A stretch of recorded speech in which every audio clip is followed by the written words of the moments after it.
Hello दोस्तों, आप सभी का स्वागत है मेरे वेलाइटी एक्सप्लेन चैनल में। तो कहानी की शुरुआत में हमें दिखाया जाता है एक युद्ध का सीन, जहां पर बहुत सारे लोग मरे हुए रहते हैं। सभी इधर उधर पड़े रहते हैं। किसी पर स्वाड लगा होता है तो किसी को हाथ खराब हो गया होता है तो किसी की जान ही चली गई होती है। इसी बीच दिखाया जाता है कि उन्हें लाशों में से कोई एक आदमी चलकर सामने आ रहा होता है और यही हमारा मेन कैरेक्टर होता है, जो अपने स्वॉर्ड को पकड़कर सीधा अटैक कर देता है। जिसके सामने खड़े 3 लोग खड़े होते हैं, जिनका इंट्रोडक्शन देते हुए बताया जाता है कि जो टकला दिख रहा है वह होते हैं शाओलिन अबाउट के हायेन जिनचेन। एक होते हैं माउंट हुआ सेक्ट लीडर जंग ग्वांग, और तीसरा आदमी होता है हेड ऑफ नामगुंग क्लान के नामगुंग हुएंग।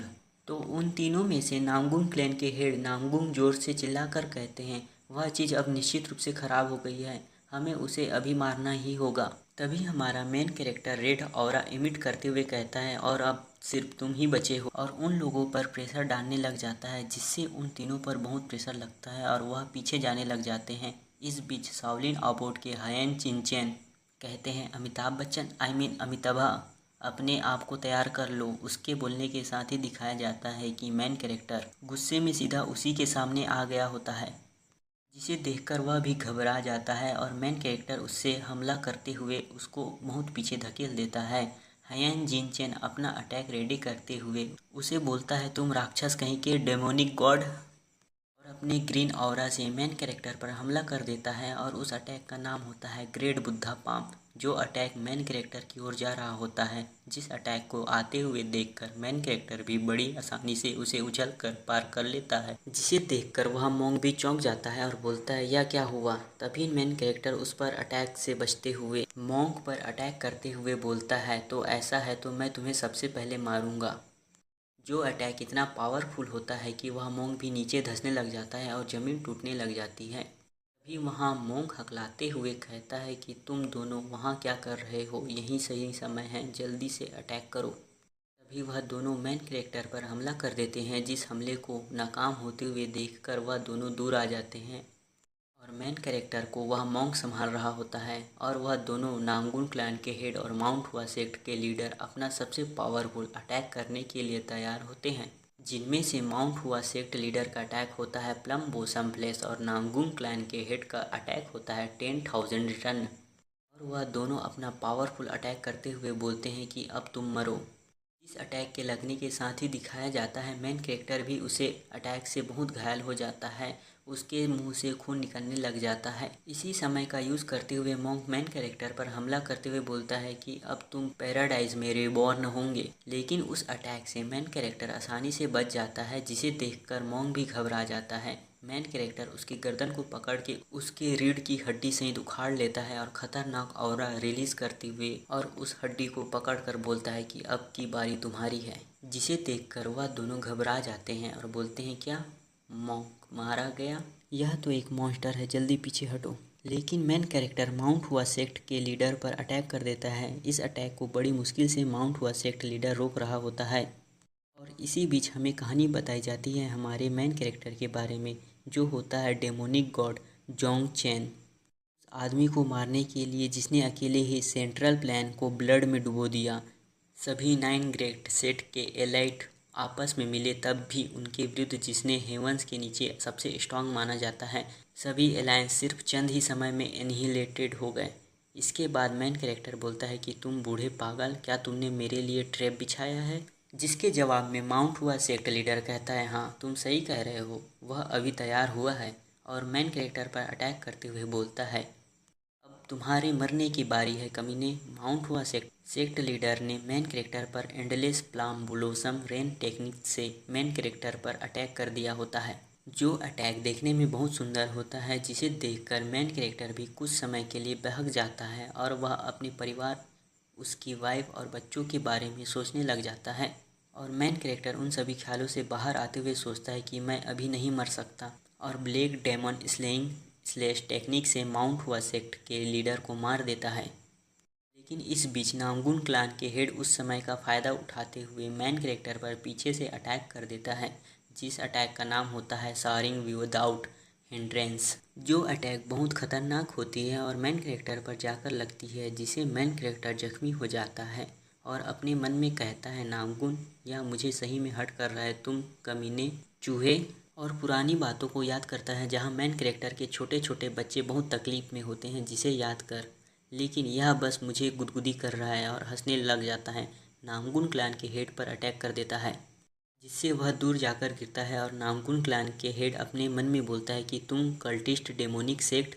फिर पूरी पावर लगाकर मेन कैरेक्टर पर अटैक कर देता है और वह जिग जैक मूवमेंट करते हुए मेन कैरेक्टर के पीछे आ जाता है जिसे देखकर मेन कैरेक्टर भी थोड़ी देर के लिए चौंक जाता है और नामगुन क्लैन के हेड मेन कैरेक्टर पर पीछे से अटैक कर देता है जिसे उसका स्वार्ड मेन कैरेक्टर के पीछे जाकर लगता है और बोलता है कि अब तुम्हारे मरने का समय आ गया है, तुम्हारी ज़िंदगी यहीं ख़त्म होती है। इस अटैक के लगने के साथ मेन कैरेक्टर फिर से पुरानी बातों को याद करता है जहां वह सभी लोगों को अपने फैमिली के साथ खुश होता है और नामगुन क्लैन के हेड से बोलता है हाँ, और गुस्से में लाकर कहता है मैं यहाँ कहने की कोशिश कर रहा हूँ कि तुम्हारे मरने का समय आ गया है।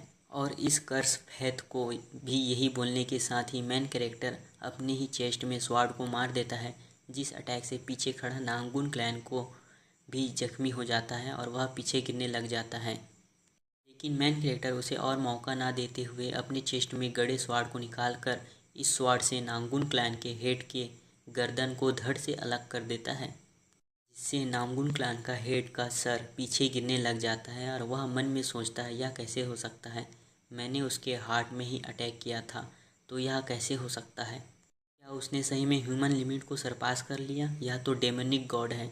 इसी के साथ नामगुन क्लैन के हेड का भी वहीं डी एंड हो जाता है। इसके बाद मेन कैरेक्टर सामने देखते हुए अपने मन में बोलता है 9 ग्रेट सेक्ट सभी खत्म हो गए, योनवा सियोक योंग क्या इतना काफ़ी था। फिर पुरानी बातों को दिखाया जाता है जहाँ कुछ बच्चे आपस में लड़ रहे होते हैं जो कहते हैं कि तुम एरोगेंट ब्राड, तुम्हें इतना एरोगेंट किसने बनाया।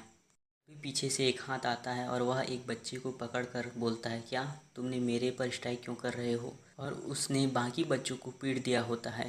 तभी मेन कैरेक्टर बोलता है क्या यह सब मेरे आंखों के सामने हो रहा है, यह ये फ्लैशबैक है जो मरने के समय होता है।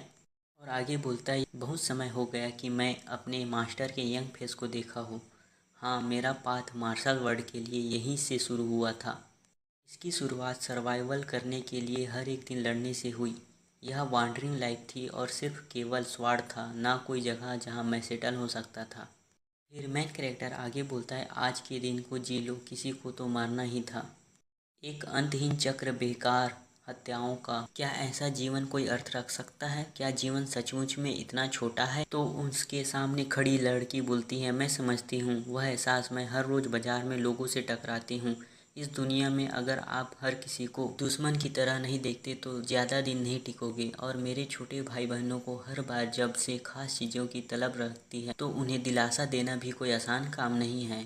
तो दोस्तों यहाँ क्लियर होता है कि वह मेन कैरेक्टर का बेटा बेटी नहीं बल्कि इस लड़की के भाई बहन है, ठीक है। और आगे बोलती है फिर भी वो वक्त सबसे अनमोल है जब मैं टूट गई थी अपने माता पिता को खोने के बाद। ग्रेट हीरो जियोन चियन अपने लिए भी ऐसा ही अर्थ क्यों नहीं बनाते। तभी मेन कैरेक्टर कहता है मैं तुम्हारे साथ जीना चाहता था। यह बोलकर मेन कैरेक्टर वहाँ फूट फूट कर रोने लग जाता है। तुम जीने की वजह बन गए उस व्यक्ति के लिए जो सिर्फ हत्या करना चाहता था, लेकिन फिर से तलवार उठाई गई बदला लेने के लिए। एक भटकती हुई जिंदगी बिना घर के, मेरी जिंदगी का पर्पस कहाँ है। तभी पीछे से आवाज़ आती है उस लड़की की जिसे सुनकर मेन कैरेक्टर आगे बोलता है 15 साल तक मैं नरसंहार के रास्ते पर अकेला चला, हालांकि तलवार सुस्त हो गई और मेरे शरीर पर अनगिनत घाव हो गए। अंत में मैंने अपना बदला पूरा करने के लिए अपना सब कुछ कुर्बान कर दिया। आखिरकार उगते सूरज को देखते हुए मेन कैरेक्टर अपनी तलवार नीचे रख देता है और बोलता है यही डेमोनिक गॉड जियोक चैन की कहानी है। तभी मेन कैरेक्टर अपनी आंखें बंद कर लेता है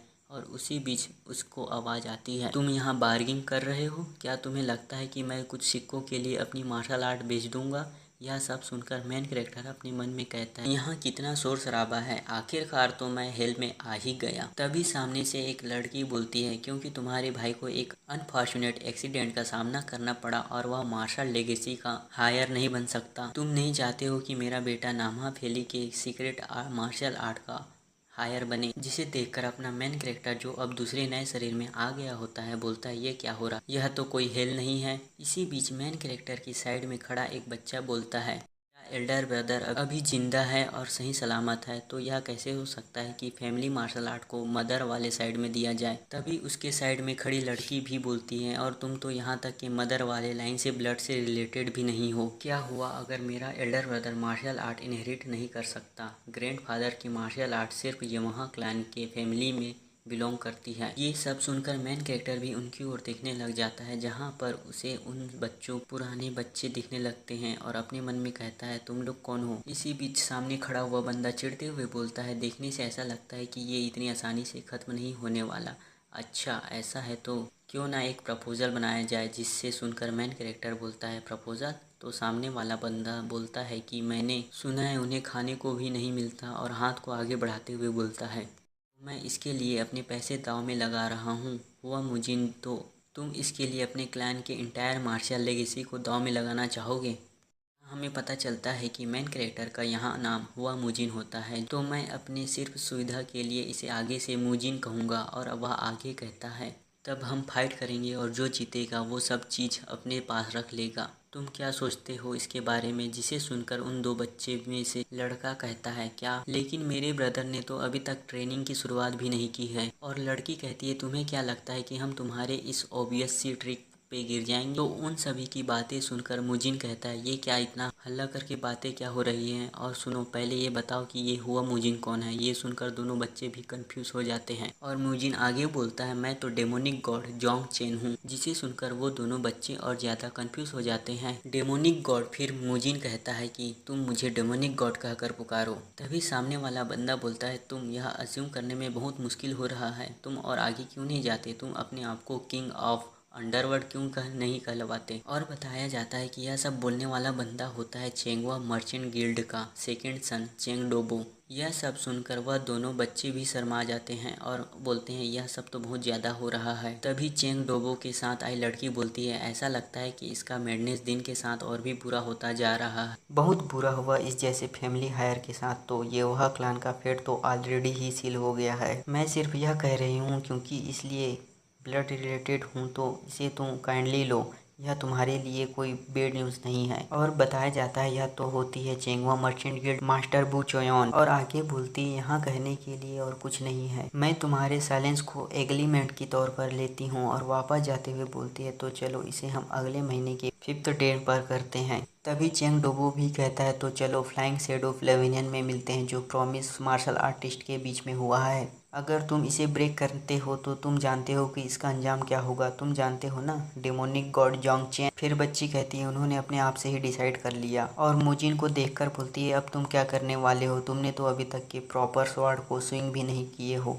तो मुजिन कहता है क्या तुम मेरे बारे में कह रहे हो। तुमने कैसे यह एज्यूम कर लिया कि मैं अभी तक के स्वॉर्ड को स्विंग नहीं किया है। और अपना प्रेशर रिलीज करता है और बोलता है मैंने मास्टर किया है स्ट्रेंथ में। और यह बोलने के साथ ही वह सामने देखता है जहाँ बच्चे उसे कोई भाव नहीं दे रहे होते हैं। तभी मुजिम को रियलाइज होता है और अचानक से चिल्लाकर बोलता है याद क्या चल रहा है, मेरे पास तो थोड़ी भी इंटरनल एनर्जी नहीं है। और इस फेल बॉडी के साथ क्या गलत है, इसके बोन्स भी फेल्स है, क्या बॉडी की स्वॉर्ड को पकड़ भी पाएगा। क्या सब पागलपन है यहाँ तो। तभी बच्ची रोते हुए बोलती है कि प्लीज अब रुक भी जाओ ब्रदर, प्लीज तुम अपने सेंस में आओ पहले ही। अगर तुम इस मेडनेस के स्टेट में हो, यह सब सुनने के बाद भी तुम चुपचाप बैठ रहे हो फूल और इडियट की तरह। तो बाजू में खड़ा लड़का बोलता है क्या तुम हमारे एल्डर ब्रदर का इंसल्ट कर रही हो, तुम इसे फूल और इडियट कह रही हो, अभी माफ़ी मांगो। तो लड़की रोते हुए बोलती है कि मैं ऐसा नहीं करने वाली, यह सब तुम्हारी वजह से हुआ है, इसके कारण हमारे पेरेंट्स भी मारे गए। यह सब कहने के बाद लड़की वह रोते हुए घर के अंदर चली जाती है, जिसे जाते हुए देखते रह जाते हैं। और लड़का कहता है क्या तुम्हें याद नहीं है ब्रदर, यह बहुत बार हो गया है, प्लीज़ समझने की कोशिश करो। तो मुजिन कहता है क्या। तो लड़का बोलता है तो फिर मैं पहले जाता हूँ यहाँ से। जिसे जाते हुए मुजिन भी देखने लग जाता है और बोलता है यहाँ तक कि बच्चे भी मुझे किसी लूनेटिक की तरह ट्रीट कर रहे हैं। और मुजिन सोचने लग जाता है मैंने सही में नांगुन क्लैन के हेड को मौत के घाट उतारा था, जिससे मेरा हार्ट भी छेद हो गया था। मैं उस सफोकेशन को भी अभी तक के फील कर पा रहा हूँ। मैंने योनहा और उसके सिबलिंग के बदले को पूरा कर लिया था। और मुझे अभी भी याद है कि मैंने अपनी आंखों को शांति से बंद कर लिया था। तो मैं इस बॉडी में कैसे हूँ, यह सब कैसे हो गया। यह बच्चे जो सेवक और योगहो की तरह याद दिलाते हैं, क्या मैं पागल हो गया हूँ, यह कैसा नॉनसेंस है। तभी पीछे से एक बंदा चिल्लाते हुए आता है, यंग मास्टर, जो मुजिन के पास जाकर बोलता है क्या आप सही हो, क्या आपको मालूम है कि आपका यह सर्वेंट कितना परेशान हो गया था आपके लिए? वह मुजिन कहता है, तुम कौन हो? ऐसा लगता है कि तुम मेरे बारे में जानते हो। जिसे सुनकर वह बंदा भी बोलता है, ऐसा लगता है कि पागलपन ने आपको फिर से मारा है। मैं समझ गया, आपको ऐसा एक्सप्लेन करता हूँ। और बताया जाता है यह बंदा होता है यमहा क्लान रिटेनर माशोक। बात है जब आपके पास एक्सेप्शनल टैलेंट और विजडम हुआ करता था। काउंटलेस राइटियस सेक्ट आपको डिसाइबल बनाने की बहुत इच्छा रखते थे। यमहा क्लान के हायर हुआ मुजिन 23 ईयर्स, यह आप हो मेरे यंग मास्टर, और मैं यह सब 6205 बार आपको एक्सप्लेन कर रहा हूँ। तो मुजिन कहता है, तो ऐसा है, अगर मैं इतना ग्रेट था तो मेरा डेंटियन अभी ऐसा क्यों है, और वह सब मुझे पागल और सब मुझे इस तरह से ट्रीट क्यों कर रहे हैं? तो माशोक कहता है, यह सब 70 ईयर पहले हुआ था, जहाँ हुआ मुजिन के बचपन का सीन दिखाया जाता है। जहाँ हुआ मुजिन 6 साल का होता है, जहाँ वह सामने खड़े चेन डोबो से कहता है, मैं तुम्हारे साथ डुअल करने का रिक्वेस्ट करता हूँ, वह भी बिना इंटरनल एनर्जी के, सिर्फ फेयर फाइट होगी। तो चेन डोबो बोलता है, और उसकी उम्र 9 साल होती है। ओह ऐसा है, बिना इंटरनल एनर्जी के एक फेयर फाइट, और दोनों की फाइट शुरू हो जाती है। तभी माशोक कहता है, यह क्लियर नहीं कि पहले फाइट के लिए रिक्वेस्ट किसने की थी, और उन दोनों का फाइट का सीन दिखाया जाता है, जहाँ हुआ मुजिन अपने मन में कहता है, जैसा कि डोबो से एक्सेप्टेड था, हर मेरे ब्लो को डिफ्लेक्ट कर रहा है, और उनकी फाइट आगे चलने लग जाती है। तभी डोबो बोलता है, जैसा कि उम्मीद था, टैलेंटेड जिसने राइटियस सेक्ट का ध्यान अपनी ओर खींचा है, उससे एक फेयर कॉन्टेस्ट, वह भी सिर्फ बेयर फिट से। जिसे सुनकर मुजिन कंफ्यूज हो जाता है और बोलता है कि तुम क्या कर रहे हो?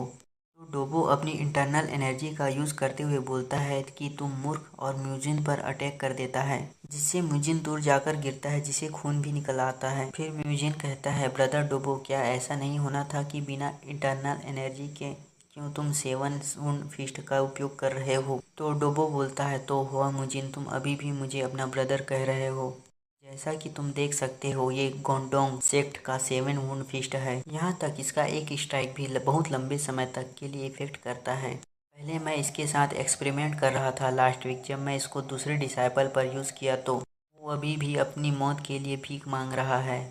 तो हुआ मुजिन, तुम्हारे बारे में क्या? यह बोलकर मुजिन पर अटैक कर देता है। फिर सीन प्रेजेंट में शिफ्ट होता है, जहाँ हुआ मुजिन सोचता है, तो इस वजह से सब मुझे लुनेटिक की तरह ट्रीट करते हैं। अगर यह सब 7 वुंड फिस्ट का आफ्टर इफेक्ट है तो यह सेंस बना रहा है। इसके अलावा तुम मुझे यह कह रहे हो कि उसने मेरी डेंटियन को क्रिपल कर दिया, उसने मुझे लुनेटिक बनाकर छोड़ दिया, और अभी सेमलेसली मुझे डुअल के लिए चैलेंज कर रहा है। और माशोक से कहता है, तो उस कमीने के साथ पहले कैसा डील किया गया था? उसे इतनी आसानी से छोड़ दिया गया और मुझे इस स्थिति में छोड़ दिया गया। तो माशोक बोलता है, यह डिसीजन फार्मर क्लान हेड के द्वारा दिया गया था। मुजिन बोलता है, मेरे फादर द्वारा? तो माशोक बोलता है, हाँ। जो यंग मास्टर चेंग थे वो फार्मर हेड के नेफ्यू थे। वह चेंगवा मर्चेंट गिल्ड का हेयर था, जो कि वन ऑफ द ग्रेटेस्ट है इस सेंट्रल प्लान में। जो भी मैटर था वह सिर्फ स्कोल्ड करने, यानी कि एक दूसरे को चिल्लाने से सुलझ गया। मुजिन कहता है, तो तुम यह कहना चाह रहे हो कि उसका खुद का बेटा 7 वुंड फिस्ट से क्रिपल हुआ और उसने बस उसको स्कोल्ड किया? इतना पैथेटिक फैमिली है, और मेरे पेरेंट्स अभी कहाँ हैं? तो माशोक कहता है, आपके पेरेंट्स? फिर सीन शिफ्ट होता है। मुजिन के पेरेंट्स के प्लेट, यानी कि जहाँ जगह पर मर जाता है तो उनकी याद को तौर पर रखा जाता है। वहां आकर माशोक कहता है, आपका पागलपन केवल समय के साथ बढ़ता ही गया, यहाँ तक कि क्लान हेड भी डेप्थ में डूब गए आपको क्योर करने के चक्कर में। और 9 साल पहले मैडम की इलनेस और ज़्यादा बढ़ने लगी, जिसकी वजह से वह भी चल बसे। उसके 3 साल बाद क्लान हेड भी कर्जे में डूबने के कारण वह भी चल बसे। यह सब सुनकर मुजिन ख्यालों में खो जाता है, जहाँ वे वही सब बोल रहे होते हैं कि एक बेटे की वजह से उसके पेरेंट्स मारे गए, एक बच्चे ने अपने पेरेंट्स को डिवावर कर लिया, और उसके यंगर सिबलिंग भी सबर करते रह गए। तो इस तरह से यमहा क्लान का रेपुटेशन खत्म होता है। आगे मोसाक बोलता है, अभी वह बस कर्जे बचे हैं जिससे आपको क्योर करने का ट्राई कर रहे थे। 2 सर्वेंट के साथ साथ कुछ डजन भर ही वॉरियर्स बचे हैं। लास्ट में आपके 2 सिबलिंग्स ही बचे हैं, पर हमें बताया जाता है वह लड़का होता है, यंग मास्टर होता है यमहा क्लान का, और जिसका नाम होता है हुआ डोजिन। वह जो लड़की होती है वह होती है यंग लेडी हवा सोयन। ये आपके यंगर सिबलिंग्स हैं। तो मुजिन अपने मन में सोचता है, एक फैमिली खत्म हो सिर्फ एक सिंगल इलनेस की वजह से। और फिर सीन शिफ्ट होता है, मुजिन के रूम का सीन दिखाया जाता है, जहाँ मुजिन सोचता है, मैंने हुआ मुजिन के रूम में हिस्ट्री बुक में जो सीख, पहले मैं जब डेमोनिक गॉड जेंग चेन था तो उससे बैटल के बाद, जिसमें मैं 9 ग्रेट सेट के साथ लड़ाई की थी, वह मेरी सही में हार हो गई थी और मैं वहाँ मारा गया था। इस बात को पूरे 30 साल हो गए हैं। समय घाव का इतना गहरा था जो मुझे अभी भी फील हो रहा है। ऐसा लगता है यह सब ड्रीम है, लेकिन यह असलियत में रियल है। सिंपल शब्दों में कहूँ तो मैं इस लुनेटिक सब बॉडी में यमहा क्लान के एल्डर सन के रूप में आ गया हूँ, जिसका मुझे कोई क्लू भी नहीं है। लेकिन मैंने उन सभी को मार दिया, जिससे मेरी ज़िंदगी में कोई रिग्रेट नहीं बचा। और अपने यंगर सिबलिंग को लेटर को देखते हुए सोचता है कि स्टोरी भी ट्रेजिक है जैसा मैं जानता हूँ। तो आफ्टर ऑल मुझे इस बॉडी में ही रहना है, भले ही कुछ समय के लिए, लेकिन मुझे उन बच्चों की मदद ज़रूर करनी चाहिए। लेकिन सबसे बड़ा ऑब्स्टेकल चेंग हुआ मर्चेंट गिल्ड, जो इन सभी तबाही के पीछे है।